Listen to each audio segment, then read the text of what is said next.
POV of Pov by Catherine, Molly, and Zandy.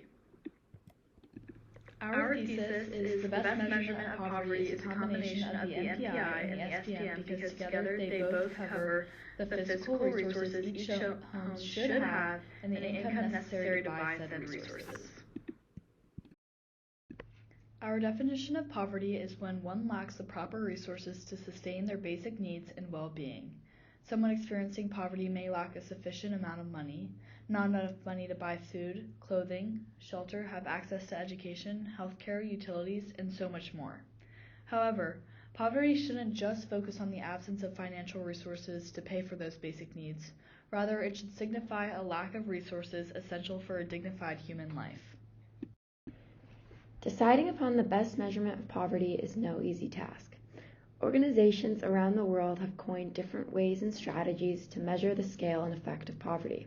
However, we believe that combining the multidimensional poverty index, the MPI, and the supplemental poverty measure, the SPM, would produce the most effective way to measure poverty. The MPI, created in 2010, measures poverty on a global scale by the use of a deprivation list. They do so by creating a profile for each household and person in it. Then, they track deprivations by means of 10 indicators within the 3 dimensions: health, education, and standard of living. The 10 indicators are as follows. In health, they are nutrition and child mortality. In education, they are years of schooling and school attendance. And in living standards, they are cooking fuel, sanitation, drinking water, electricity, housing, and assets. Each indicator holds equal weight within its dimension, with health and education making up 1/6 and the standards of living making up 1/8. If one person in a household experiences a deprivation, it affects the entire household score. According to the Global Multidimensional Poverty Index 2023 report released by the UN, quote, "A person's deprivation score is the sum of the weighted deprivations she or he experiences.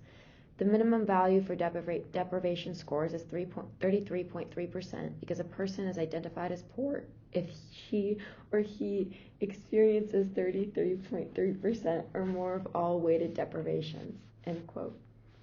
With the deprivation profile, the MPI identifies both the nature of someone's poverty and then just how poor they are with the deprivation score.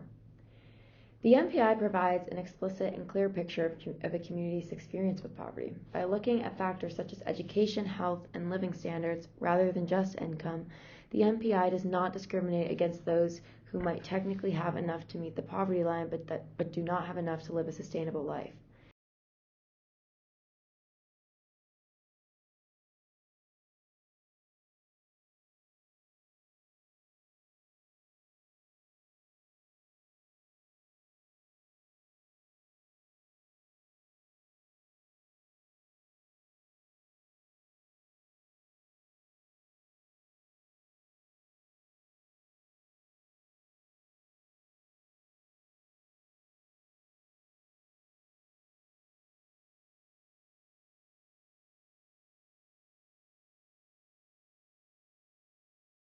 Sustainable life.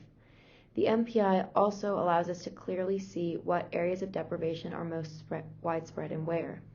Based on the deprivation score, we can tell what country needs the most help and resources in what. For example, if one country has a particularly low score in the education dimension, that signals that policies should be directed towards education. The MPI paints a picture of what non-monetary needs need to be met on a global scale. However, while income is not the main aspect of poverty, it is a factor, and by combining the SPM with the MPI, we can expand our understanding of what poverty looks like. The inclusion of the SPM would add a monetary component to our measurement. The SPM is calculated based on a threshold of FCSUTI expenses, also known as average amount spent on modern basic needs. The SPM takes the total number of households in the U.S., calculates their spending on food, clothing, shelter, and utilities, and then finds the median. After finding that median, the threshold is set at 83% of median FCSUTI spendings times 1.2 to account for any other expenses. Then the SPM takes those that fall under the 83% line and evaluates the household's gross annual income with some additions and subtractions. While there are other measurements of poverty that are based on income, the SPM is the first to include the addition of non-cash benefits and to subtract the cost of non-discretionary expenses when looking at a household's income. This is important as two households could have the same base level income but different resources or expenses, leading them to have different levels of need. For example, if someone is making $15,000 a year but they must pay $3,000 in taxes, then their income is really $12,000. The same can be said for someone receiving benefits. If they're making $15,000 but receiving $3,000 in non-cash benefits, then their true income is closer to $18,000. These additions and subtractions provide us with a more accurate measurement of income over a short period of time.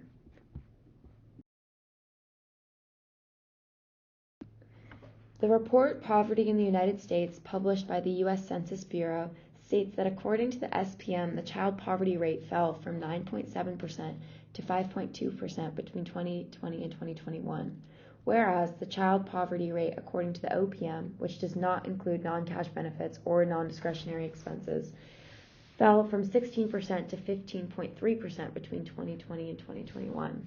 This reflects the impact that non-cash benefits have on a family's living situation.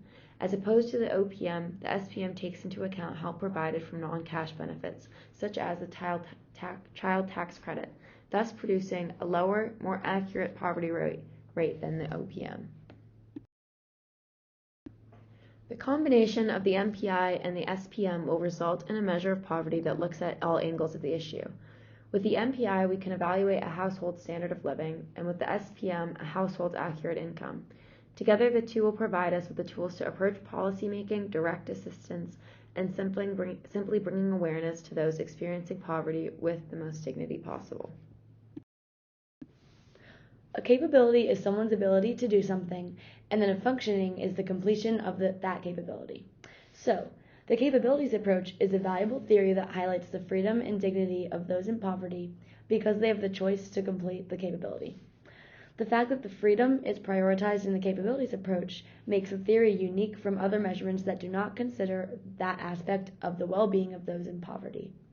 Specifically, the capabilities approach incorporates not only the physical resources that one needs to thrive, but also allows someone the choice to decide if they want that resource.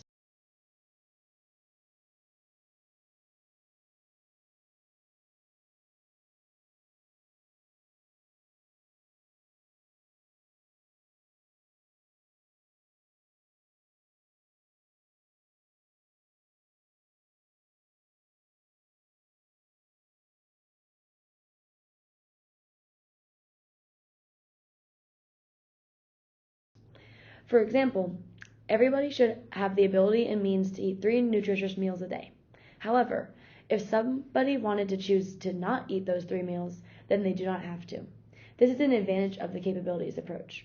The theory maintains a person's dignity by not simply throwing resources in their face, but giving them the option to choose what allows them to live their best life. This is why freedom is integral to the capabilities approach.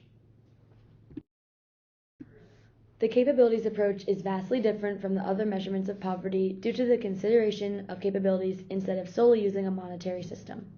Unlike the OPM or other similar systems, the capabilities approach doesn't only evaluate a household based on their monetary status, like their gross annual income or their government benefits. While these facts are still useful, the capabilities approach expands the measurement of poverty by considering education, bodily health, state of mind, and even more. It is narrow-minded to only look at the financial status of a household to determine the well-being of the people living in it.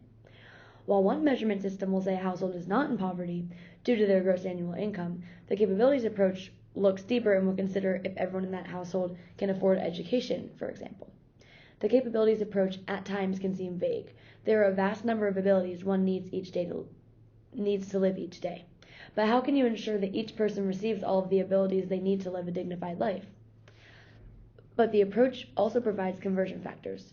Conversion factors match specific capabilities and functionings to each person's unique situation to cater to everybody's needs. Everyone will always have a different situation that could affect them in numerous unpredictable ways, so the conversion factors consider this dilemma.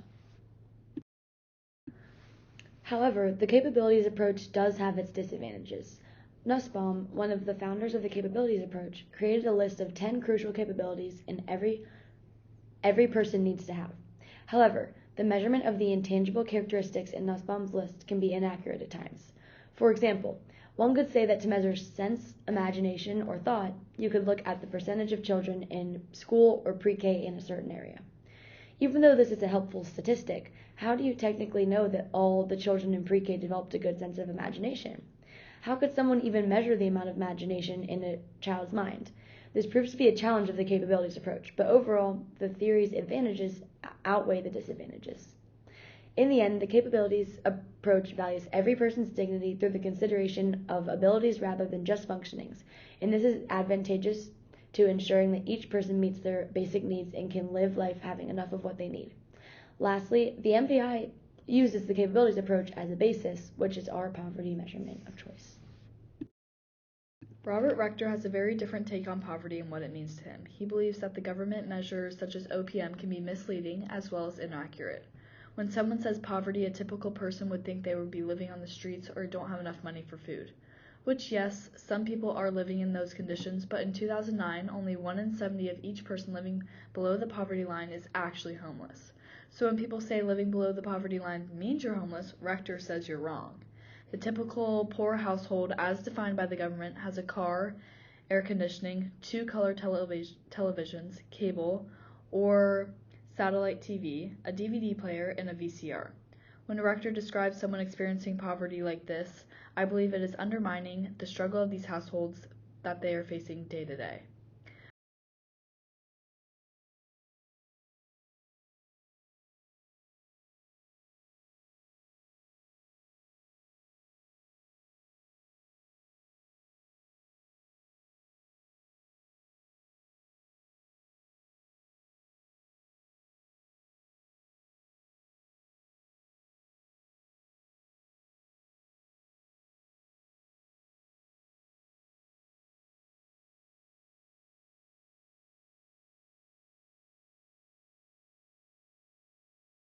Rector gives the statistic that 99.6% of poor households in the U.S. have a refrigerator.